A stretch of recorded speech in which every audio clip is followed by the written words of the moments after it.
தேங்காய் சட்னி எப்பவுமே ஒரே மாதிரி டேஸ்ட்டில் சாப்பிட்டு போர் அடிச்சிருச்சு. என்னடா வேறு டேஸ்ட்டே இல்லையா, வேறு வெர்ஷனே இல்லையா அப்படின்னு நினச்சிட்டு இருக்கீங்களா? அது உங்களுக்காக தாங்க இந்த சட்னி வீடியோ. கேரளா சட்னி சீரீஸில் அடுத்து நம்ம பார்க்கக்கூடியது கேரளா ஸ்டைலில் ஒரு தேங்காய் சட்னி. அதை எப்படி செய்யலாம் அதுதான் இன்றைக்கி நம்ம வீடியோவில் பார்க்க போகிறோம். இதுக்கு என்ன தேவையான பொருள் கேட்டிங்கன்னா, நல்லா ஒரு கப் அளவுக்கு ஃப்ரெஷ்ஷாக துருவன தேங்காய் ஒரு கப், ஒரு 10-15 சாம்பார் வெங்காயம், ஒரு கொஞ்சமாக தனி மிளகாத்தூள், ஒரு கொத்து கருவேப்பிலை, உப்பு, இவ்வளோதாங்க தாளிப்புக்கு தேவையான பொருட்கள். ஸோ நம்ம இப்போ மிக்ஸி ஜாரில் அந்த ஒரு கப் துருவின ஃப்ரெஷ்ஷான தேங்காவை போட்டுட்டு கூட ஒரு 5 சாம்பார் வெங்காயம் போட்டுட்டு ஒரு கொத்து கருவேப்பிலை, கொஞ்சம் தனி மிளகாத்தூள் தாங்க இந்த சட்னிக்கு யூஸ் பண்ணி, குழம்பு மிளகாத்தூள் கிடையாது. ஸோ ஒரு ஸ்பூன் அளவுக்கு தனி மிளகாத்தூள், தேவையான அளவு உப்பு, இது எல்லாமே போட்டு ஃபஸ்ட்டு ட்ரையாக அரைச்சி எடுத்துக்கோங்க. அதுக்கப்புறம் ஒரு 1/4 டம்ளருக்கு கொஞ்சம் குறைவாக தண்ணி ஊற்றி நல்லா கெட்டியாக கொரன்னு இந்த மாதிரி அரைச்சி எடுத்துக்கோங்க. இப்போ உங்களுக்கு சட்னி பாதி ரெடி ஆகிடுச்சுங்க. ஸோ அடுத்து என்ன ஸ்டெப் அப்படின்னு கேட்டிங்கன்னா, தாளிப்பு. பட் அதில் ஒரு சின்ன ட்விஸ்ட் இருக்குது, என்னென்னு பார்க்கலாமா?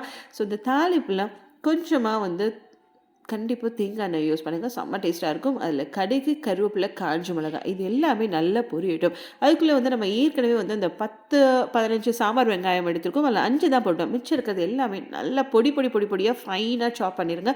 அதையும் இந்த தாளிப்பில் போட்டு நல்லா வதக்கி விட்டுருங்க. ஸோ இந்த வெங்காயம் உங்களுக்கு எந்த அளவுக்கு நீங்கள் வதக்குறீங்களோ அந்த அளவுக்கு இந்த சட்னியோட டேஸ்ட்டு செம்ம டேஸ்ட்டாக இருக்குங்க.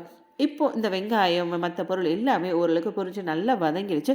இதுக்கப்புறம் நம்ம அரைச்சி வச்சிருந்த சட்னியும் இதில் போட்டு அந்த தேங்காயோட ஸ்மெல், ஒரு பச்சை ஸ்மெல் போகிற வரைக்கும் 1லேருந்து 2 நிமிஷம் வரைக்கும் நல்லா வதக்கி விட்டுருங்க. வதக்கி விட்டுட்டு நல்ல தேவையான அளவு ஒரு 3/4 டம்ளர் அளவுக்கு தண்ணி ஊற்றி ஒரு கொதி வரட்டும். அது வரைக்கும் வெயிட் பண்ணுங்கள். ஒரு கொதி வந்ததும் இறக்கி மேலே லேசாக 1-2 கருவேப்பிலை தூவி விட்டுட்டு சுட்ட சுட்ட தோசைக்கும் சூடான இட்லிக்கும் வச்சு கண்டிப்பாக சர்வ் பண்ணுங்களேன்.